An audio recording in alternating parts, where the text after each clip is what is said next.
QL-800 tutorial number 10, replacing the maintenance roller. By default, the maintenance utility can be accessed via the Start menu under All Programs in the Quick Label QL-800 folder. Launch the maintenance utility. Select the Parts Replacement tab. Check Maintenance Roller and press Start. Press Next to initiate. Open the top cover. The maintenance roller will move into place.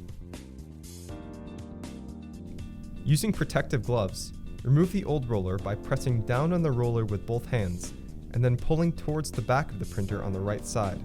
While installing the new roller, use gloves to avoid damaging the roller.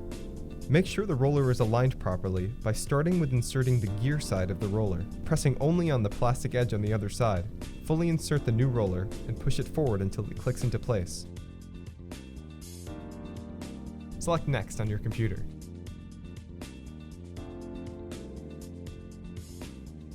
You have successfully replaced the maintenance roller. Watch our next video to learn how to replace the label cutter on your QL-800.